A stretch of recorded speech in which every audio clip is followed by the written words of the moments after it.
നമസ്കാരം. മലയാളി വാർത്ത ഇൻസൈഡിലേക്ക് സ്വാഗതം. ഡിവൈഎഫ്ഐ സംസ്ഥാന സമിതി പുനർസംഘടനയിൽ നിലവിലുള്ള കർശന പ്രായപരിധി മാനദണ്ഡങ്ങൾ അട്ടിമറിക്കാൻ CPM ഉന്നതതലത്തിൽ നിന്ന് കടുത്ത സമ്മർദ്ദം. ഭാരവാഹിത്വത്തിന് നിശ്ചയിച്ചിട്ടുള്ള 38 വയസ്സെന്ന മാനദണ്ഡം മറികടന്ന് തിരുവനന്തപുരം ജില്ലയിൽ നിന്നുള്ള ചില നേതാക്കൾക്ക് ഇളവ് നൽകാനാണ് പാർട്ടിക്കുള്ളിൽ ശക്തമായ നീക്കം നടക്കുന്നത്.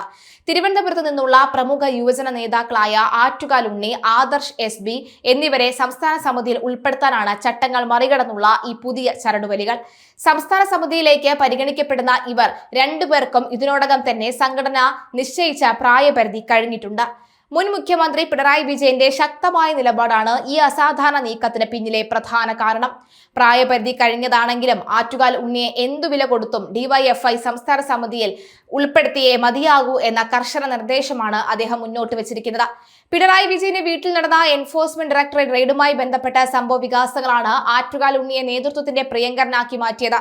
അന്ന് ED ഉദ്യോഗസ്ഥരെ തടഞ്ഞതുമായി ബന്ധപ്പെട്ട കേസിൽ പ്രതി ചേർക്കപ്പെട്ട ആറ്റുകാൽ ഉണ്ണി 60 ദിവസത്തിലധികമാണ് ജയിലിൽ കഴിഞ്ഞത്. കേന്ദ്ര ഏജൻസികൾക്കെതിരെ തെരുവിലിറങ്ങുകയും പാർട്ടിക്കായി ദീർഘകാലം ജയിൽവാസം അനുഭവിക്കുകയും ചെയ്ത ഒരു നേതാവിനെ സംഘടനാ നിയമത്തിന്റെ പേരിൽ മാറ്റി നിർത്തുന്നത് ശരിയല്ലെന്നാണ് നേതൃത്വത്തിന്റെ വിലയിരുത്തൽ. പ്രതിസന്ധി ഘട്ടങ്ങളിൽ EDയെ നേരിട്ടവർക്ക് അർഹമായ പാരിതോഷികം നൽകുക എന്ന ലക്ഷ്യം കൂടി ഈ തീരുമാനത്തിന് പിന്നിലുണ്ട്. വരും കാലങ്ങളിലും കേന്ദ്ര ഏജൻസികളായ EDയുടെ മറ്റു ഭാഗത്തു നിന്ന് പാർട്ടിക്കും സർക്കാരിനുമെതിരെ കൂടുതൽ ശക്തമായ നീക്കങ്ങൾ മുഖ്യമന്ത്രി പിണറായി വിജയൻ പ്രതീക്ഷിക്കുന്നുണ്ട്. ഈ സാഹചര്യത്തിൽ കേന്ദ്ര ഏജൻസികൾക്കെതിരെയുള്ള പോരാട്ടം പാർട്ടിക്ക് അനിവാര്യമാണ്. ഇത്തരം പ്രതിസന്ധി ഘട്ടങ്ങളിൽ പാർട്ടിക്കായി മുന്നിട്ടിറങ്ങി ജയിലിൽ പോകുന്നവർക്ക് സംരക്ഷണവും സ്ഥാനമാനങ്ങളും എക്കാലത്തും ഉറപ്പാണെന്ന് അണികളെ ബോധ്യപ്പെടുത്തേണ്ടത് നേതൃത്വത്തിന്റെ ആവശ്യമാണ്.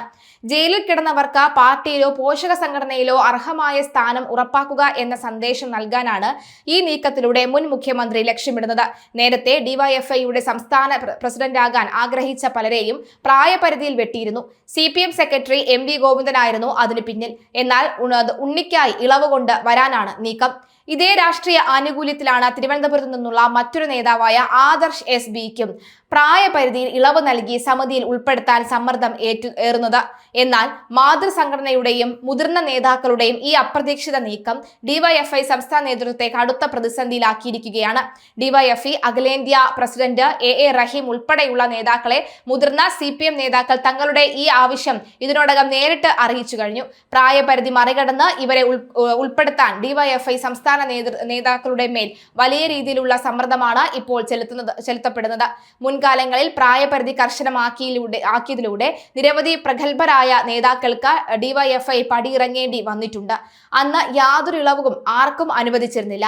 എന്നാൽ സംഘടനാ തത്വങ്ങളെക്കാൾ പാർട്ടിക്കായുള്ള പോരാട്ട വീര്യത്തിനും ത്യാഗത്തിനും മുൻഗണന നൽകുന്ന ഈ പുതിയ കീഴ്വഴക്കം വരും ദിവസങ്ങളിൽ സംഘടനയ്ക്കുള്ളിൽ വലിയ ചർച്ചകൾക്ക് വഴിവെച്ചേക്കാമെന്ന കാര്യത്തിൽ സംശയമില്ല.